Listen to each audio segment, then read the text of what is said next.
અમદાવાદવાસીઓ સાવધાન રહેજો, કારણ કે તમારે 10 થી 15 દિવસ ડહોળું પાણી પીવા માટેની તૈયારી રાખવી પડશે. આ અમે નહીં, ખુદ અમદાવાદ મહાનગરપાલિકા તરફથી જાહેરાત કરાઈ છે. એએમસીની વોટર કમિટીએ કહ્યું છે કે હાલ વરસાદના પૂરને કારણે પાણી સહેજ ડહોળાશવાળું આવશે.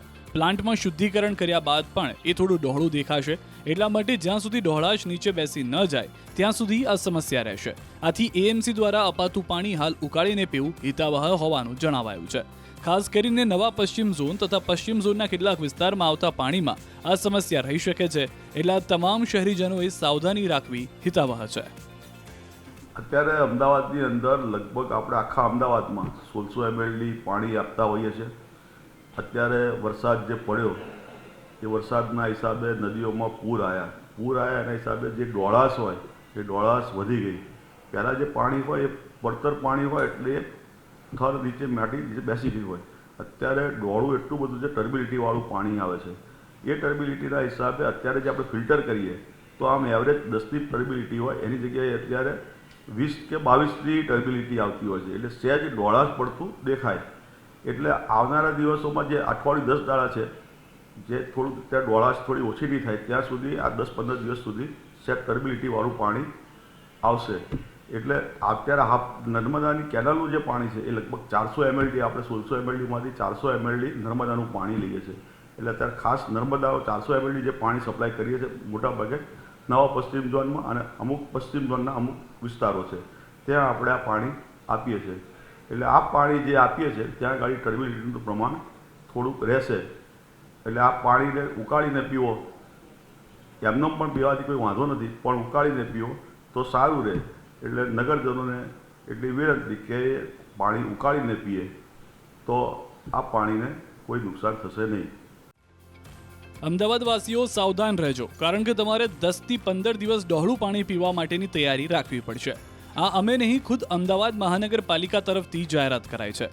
એએમસીની વોટર કમિટીએ કહ્યું છે કે હાલ વરસાદના પૂરને કારણે પાણી સહેજ ડહોળાશવાળું આવશે. પ્લાન્ટમાં શુદ્ધિકરણ કર્યા બાદ પણ એ થોડું ડહોળું દેખાશે. એટલા માટે જ્યાં સુધી ડહોળાશ નીચે બેસી ન જાય ત્યાં સુધી આ સમસ્યા રહેશે. આથી એએમસી દ્વારા અપાતું પાણી હાલ ઉકાળીને પીવું હિતાવહ હોવાનું જણાવાયું છે. ખાસ કરીને નવા પશ્ચિમ ઝોન તથા પશ્ચિમ ઝોનના કેટલાક વિસ્તારમાં આવતા પાણીમાં આ સમસ્યા રહી શકે છે. એટલે તમામ શહેરીજનોએ સાવધાની રાખવી હિતાવહ છે. અત્યારે અમદાવાદની અંદર લગભગ આપણે આખા અમદાવાદમાં 1600 ml પાણી આપતા હોઈએ છીએ.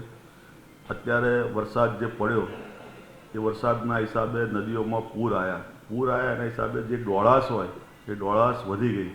પહેલાં જે પાણી હોય એ પડતર પાણી હોય એટલે થર નીચે માટી નીચે બેસી ગઈ હોય. અત્યારે ડોળું એટલું બધું છે, ટર્બિલિટીવાળું પાણી આવે છે.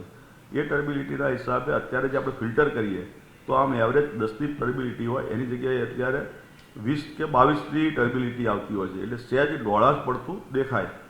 એટલે આવનારા દિવસોમાં જે અઠવાડિયું 10 દાડા છે, જે થોડુંક ત્યાં ડોળાશ થોડી ઓછી નહીં થાય ત્યાં સુધી આ 10-15 દિવસ સુધી સહેજ ટર્બિલિટીવાળું પાણી આવશે. એટલે અત્યારે નર્મદાની કેનાલનું જે પાણી છે એ લગભગ 400 ml, આપણે 1600 mlમાંથી 400 ml નર્મદાનું પાણી લઈએ છીએ. એટલે અત્યારે ખાસ નર્મદા 400 ml જે પાણી સપ્લાય કરીએ છીએ મોટાભાગે નવા પશ્ચિમ ઝોનમાં અને અમુક પશ્ચિમ ઝોનના અમુક વિસ્તારો છે ત્યાં આપણે આ પાણી આપીએ છીએ. એટલે આ પાણી જે આપીએ છીએ ત્યાં આગળ ટર્બિલિટીનું પ્રમાણ થોડુંક રહેશે. એટલે આ પાણીને ઉકાળીને પીવો, એમનો પણ પીવાથી કોઈ વાંધો નથી, પણ ઉકાળીને પીવો તો સારું રહે. એટલે નગરજનોને એટલી વિનંતી કે પાણી ઉકાળીને પીએ તો આ પાણીને કોઈ નુકસાન થશે નહીં.